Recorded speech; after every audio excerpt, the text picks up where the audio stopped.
Hey friends, on today's video, I'm going to show you how to create these mugs by converting an Epson ET4700 printer into a sublimation printer.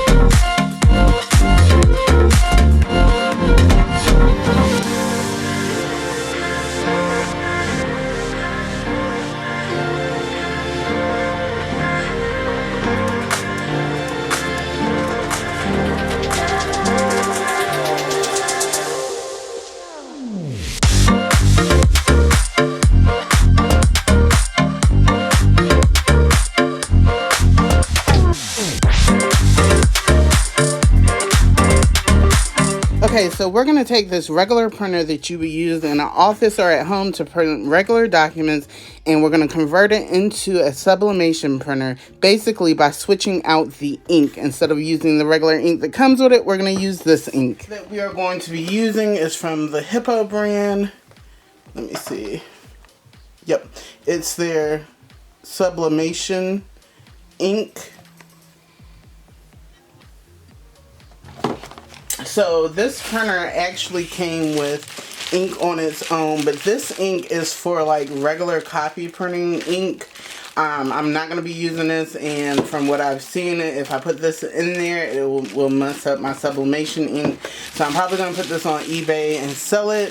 If any of you friends have an Epson 4700 printer that you use to regularly print paper, then definitely let me know, because I will sell this to you at a great price. But other than that, I won't be using the ink that came with it, so we're just going to put that to the side. I did want to see, though, what the difference is between the sublimation ink and the regular printer ink. So before we look at that, this is the Hippo brand. It comes with the syringes that you're going to have to use to you'll have to use these to get the ink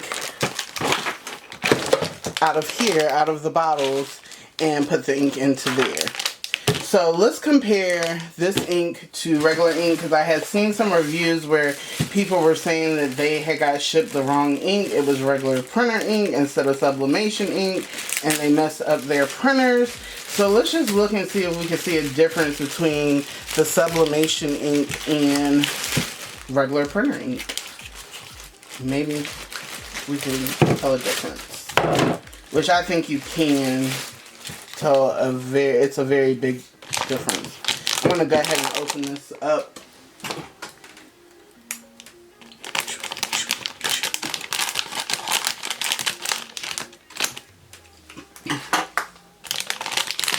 Do any of you guys that are watching my channel, do you guys do sublimation for like your t-shirts or sublimate anything? Drop down in the comments and let me know if you do, and what do you do. So this is the yellow, and it is the regular printer ink. Let me see if I can adjust the light over here and zoom in on it. Can you see how that ink, hold on, come back some. You see how that ink looks compared to the yellow for the sublimation ink? It is quite a difference, if you can see. Now, I did see that you do kind of have to fill the ink cartridges up before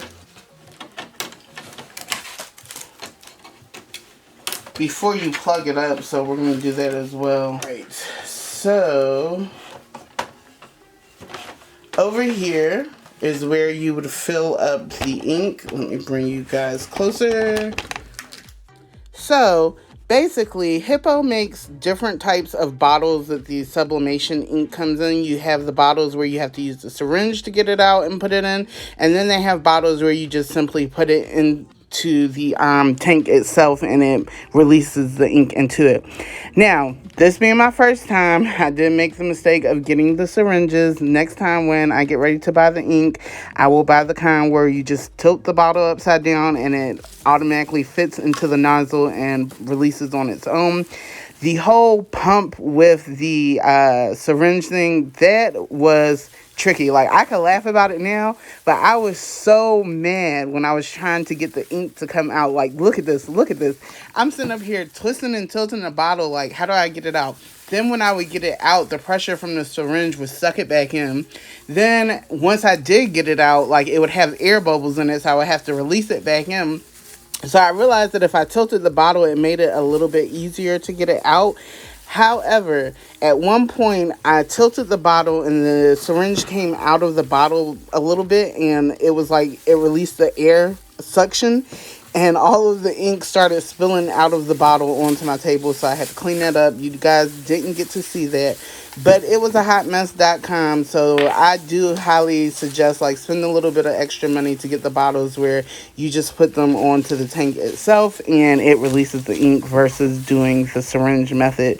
It was not worth it. I think it's like it's got to be less than $10 more to get the other ink bottles, and I will be purchasing those the next time. But yeah, this is how we're going to convert it. It's just basically switching out the different types of ink. And that's going to convert this into a sublimation printer. If you don't know what a sublimation printer or sublimation is when you can transfer images onto different materials, such as coffee mugs, pillowcases, t-shirts, all kinds of things where you can take those designs and transfer them up there and it will work.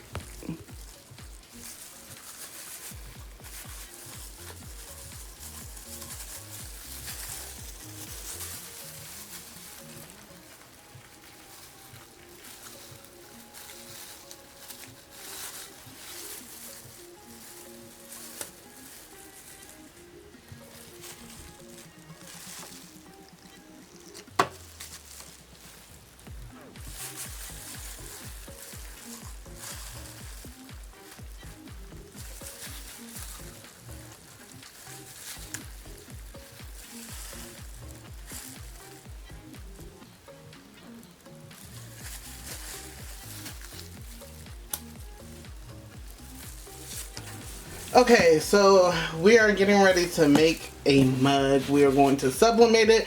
I'm using the Cricut mugs, the Hippo sublimation paper. I got this off of Amazon. It was 110 sheets in it. I just decided because I'm using their ink, I might as well use their paper as well and see how it works. So I will let you guys know. This is what the sublimation paper looks like when it comes out of the pack. This is the printable side, and then if you notice there's a slight difference, like it's a light pink on this side, and then this side is white. So this side is the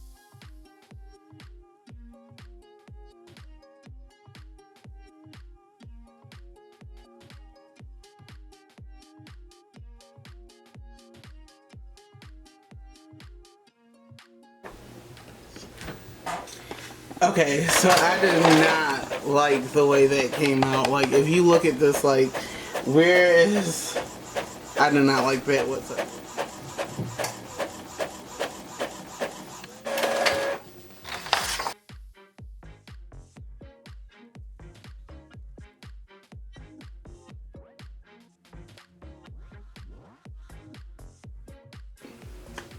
Okay, so I figured out what was wrong.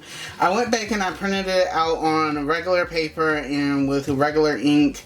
So what I'm doing now is I'm taking the design and I'm applying heat transfer tape to the design to hold it in place on the coffee mug so that it doesn't move while it goes into our mug press. When I printed it from my Cricut maker on my laptop, it said to bleed, and when it bled, I'm it covered also up double all the checking white to make spaces. sure that it is centered right, because So when the I last thing I printed it would out hate to without the have bleeding, happen is it that the didn't create design those is off spaces. center. So I'm I just wish going I to knew cut how and to adjust take it that so that one the off design and sits in the block middle of both so what I'm sides. going to do is try and print it again from my So now that I've sublimation got printer, everything in place, except I'm going for to this use time I Teflon won't be paper putting the to bleed. cover the mug before I set it into the mug press, just to prevent the ink from transferring to my mug press, and also to protect the coffee mug from the mug press so it doesn't burn it. Most people use butcher paper, but I like using Teflon because it is reusable.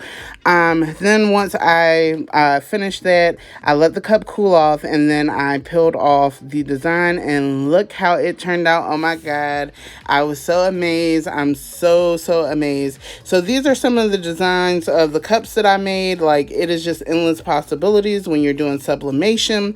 I'm so happy that my brother did get me this for Christmas. I know I kept talking to him, telling him that I really wanted it, and so he got it for me, and I'm just so thankful, because you can do so much with sublimation printers. You can sublimate coffee mugs, t-shirts, keychains, anything. So I am going to put these on my website. I haven't put them up there yet, but I will definitely leave a link below letting you guys know when I do put these coffee mugs up on my website. Thank you for watching. Please like, share, and subscribe, and I'll see you the next time. Bye.